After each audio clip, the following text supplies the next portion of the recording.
Hey folks, Captain James Nelson here from Dude Craft Guitars. Check this one out. And also check it out. You probably noticed a lot of my videos, I have like little teasers. I guess I call them Easter eggs, you know, things that you could expect to see coming up in future sound demo videos. I got nothing. Yeah, I got nothing. I might have some stock guitars that I could pull up and get them ready for, you know, Black Friday or whatever people want to call it. And but yeah, there's really nothing. You see, I got my tools here.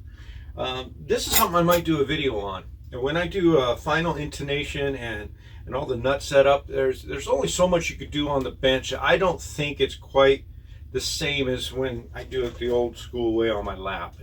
And maybe I'll do a video about that someday. But I know there's been some talk. I'm not the only one that has brought that up, but that's the way I was taught to do it anyway, because I was taught not in a place with a workbench, but on our laps or on the top of the guitar amps.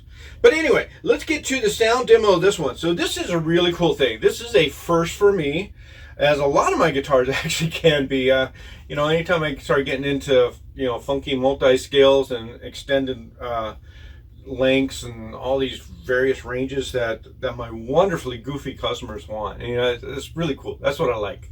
Bring them on. You know, goofier the better. All those guys that will tell you no, bring them to me. I'll say yes, even if I've never done it before, because to me that's what the art is. It's all about the challenge of it. And so this one is my first river port top. So, you know, I know that's been a thing, kind of a controversy. A lot of woodworkers, you know, using all that resin to make tables and countertops and stuff like that. Well, I thought, you know, I always wanted to do it on a guitar, and Bob liked this wood, and it would happen to be a raw edge. It was actually, you know, yay so wide that we could have split it the other way, cut the raw edge off, and just done it like a conventional guitar top. And we both looked at each other, and said, huh, what if we put the ends this way and do that river pour thing that so many people like to do? And thought we'd do it. Look, I'm just like showing off the shine. Yeah. And he said, well, if we do it that way, then you got to promise me a nice high buff finish. And so I did. So I mean, look at that thing. That's about as glossy and high buff as we can get.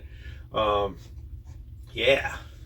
So normally on something like this, I might go with like more of a satin finish if we did the wood. But you know, who wants a satin river?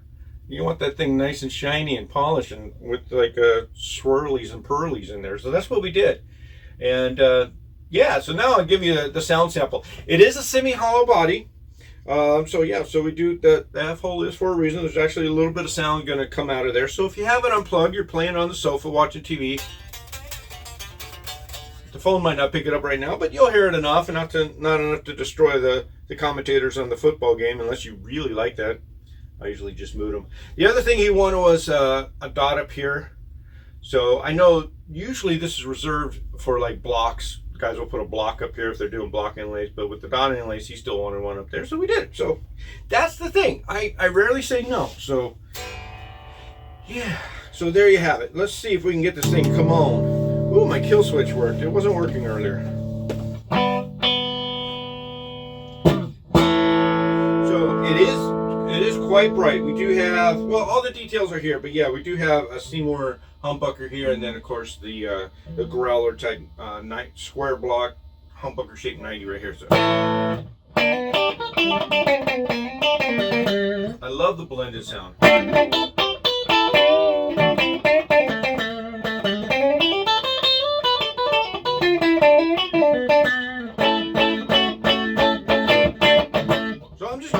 Noodling.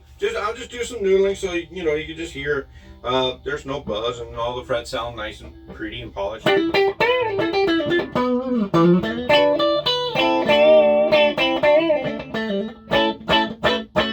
action is super low. It's got a 10-inch radius on it because you really wanted that classic feel. It is a 24-inch scale. Again, all the details are here, but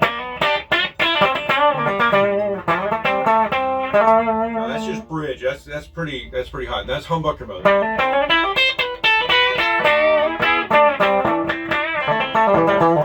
And you can tell it really punches the brights.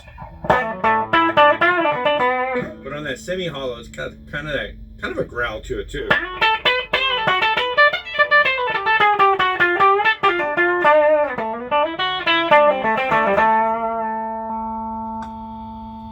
Excuse me. Now we've got it in single.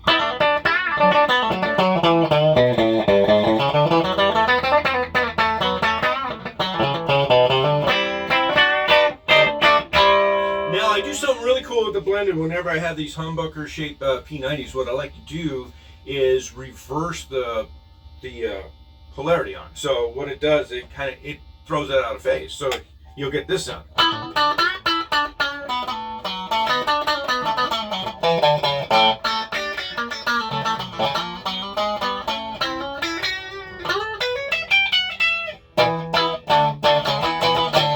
And then leave it out of phase, but put this back in humbucker.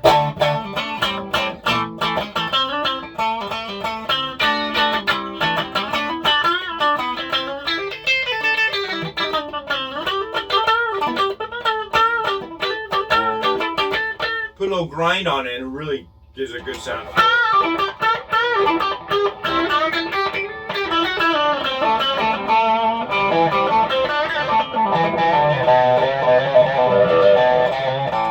Like I said in previous videos, if you've got a big guitar-driven band, especially if you've got a lot of acoustic players, maybe even a slide, when you throw it in that out-of-phase mode on your guitar solos, they really stand out without having to pump up the volume too much. And it's just a really neat sound. You can do it both studio and live. It comes out really good. So let's give you the neck pickup.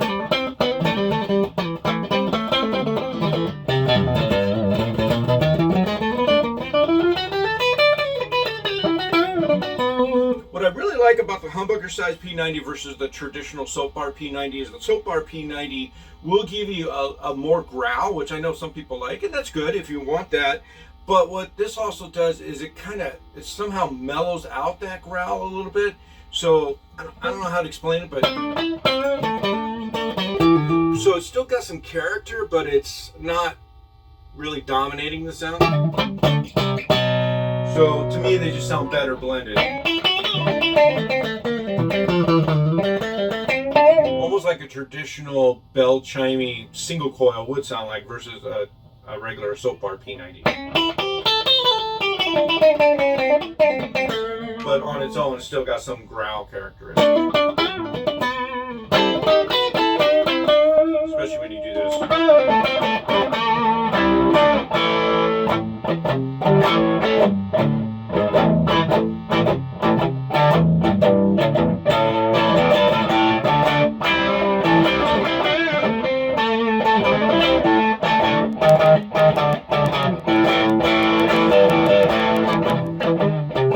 So yeah, it's just a cool configuration. I like it. I think it's a great combo. There you are, Bob. She's all ready for you. Ready to go. What do you think, man? What do you think? What do you think? All right, folks. Have a happy Thanksgiving, and thanks again for tuning in to Dude Craft Guitars.